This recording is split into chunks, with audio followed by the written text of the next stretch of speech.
Devotion means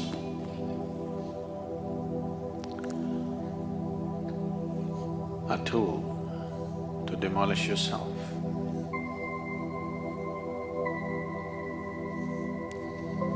A tool to destroy your intentions, your visions, your dreams, so that you become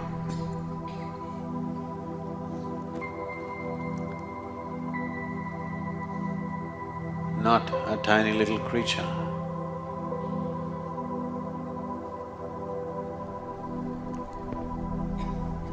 so that you become a nameless little creature in this cosmos, but you become the very hand of the Divine.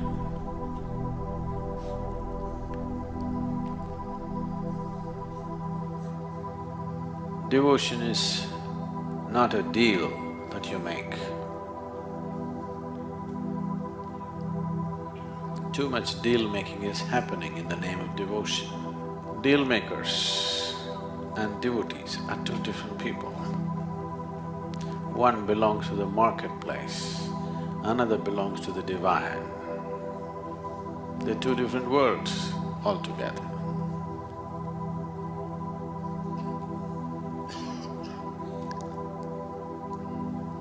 You need to understand this. The moment you sit down to make a deal, it is the dharma of a deal that you should do your best to be smarter than the other. No?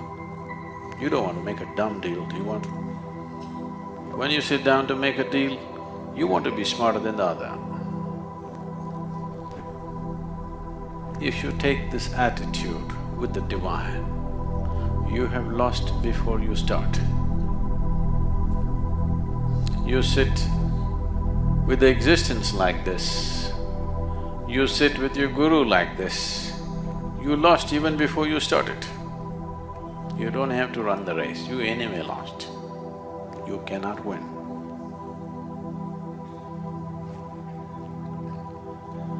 Because the very fundamental purpose has been defeated. And now what? So don't lose out on the tremendous power of devotion because you have a stupid deal in your head. What can you ask? What kind of deal can you make with the creation and the Creator? Only a dumb deal, because you do not know what possibility the cosmos holds. You only know the little nonsense that you have experienced in your life. If you are in touch with an energy, at least you're in the presence of an energy which is the source of creation, and you ask, I want to get a job, I want to get married, how stupid can you get? You don't know what it holds. Isn't it best, do whatever you want with me? If you found contact, isn't it best to leave it to the source of creation, do whatever you want with me? No, get me a job, I want increment, I want promotion. Oh my God, don't do that to yourself. If at any time you find yourself in the presence of something which seems to be larger than you in some context, that's a time you don't try to make a deal, just shut up and be. Just see how you can receive. So that's devotion, that you understand becoming the hand of the Divine is a far bigger possibility than making a deal, however big the deal seems to be in your head. Deals and deals always going on, everywhere. with life and death, deals are going on. From deals to devotion is a transformation. It is like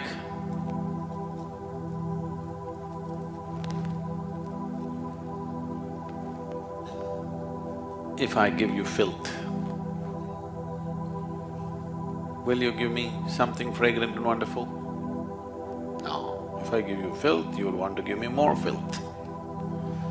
But please see how the creation functions. If you give this tree filth, it'll give you flowers, isn't it? This is the way of the divine. If you really become a devotee, you become the hand of the divine, and that's how it will be. Whatever is thrown at you is nourishing.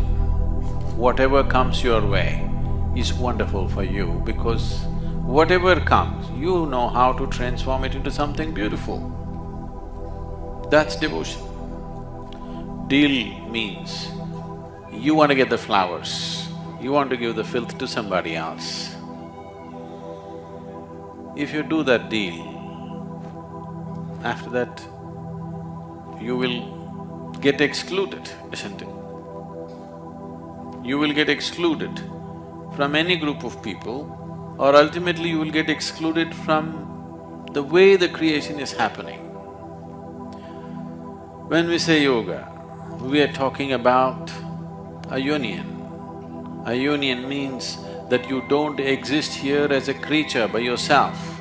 You exist here as part of the divine. You exist here as part of the creation and the creator. That you become one with everything. That you are not one little crawly creature who goes around doing its own thing. But the whole idea, the juvenile idea of freedom means you want to do your own thing, isn't it? A wrong idea, a wrong attitude, a wrong emotion can cause much, much more damage than poison. So this is why asatoma sadgamaya, asatoma… Sadhguru, already I said it. No, you must tell it every moment of your life. Every moment of your life, this is the journey, that you're moving from untruth to truth. Otherwise, what is not true can be made to look true in your mind. Once you make untruth into truth in your mind, then that untruth will poison the very way you exist. Then you wonder why suffering is coming in search of you. Well, it's bound to. How else will it? If it doesn't come, that means my life has failed. Suffering must come if you're doing the wrong things, isn't it? Someone very carefully went up the tree. Another fool tried to run up and fell down. If nothing happens to him, the one who has the skill to climb up is a fool, isn't it? Yes or no? No? It is so, isn't it? One who has paid attention, one who has taken care to acquire the necessary skill to do something in a proper way, if him and a fool who has not paid any attention to anything happens the same way, then the man who paid attention to all these things is a fool, isn't it? So, I'm not really against suffering. It's my wish that you should not suffer. But if you're stupid and you want to do idiotic things to yourself, you must suffer, because only if suffering comes, you will stop doing stupid things. Suppose… do you see, suppose you have a wound which is drying up, you want to…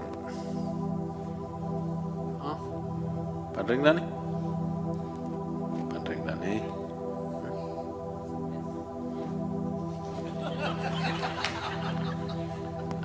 If it goes deep enough, when it hurts, you stop. Suppose it did not hurt, you would pull out your intestines. Yes? Do not underestimate yourself. If there was really no pain in your body. As you sit in the satsang, you know, like how you blow chewing gum, you blow your lungs out to show me how big a lungs you got. Yes, you would do. Do not underestimate yourself. Do not underestimate your own stupidity. If somebody is doing something else to make your impression, you will take your intestines and… Because if you as much as touch it with a pin, it hurts so badly.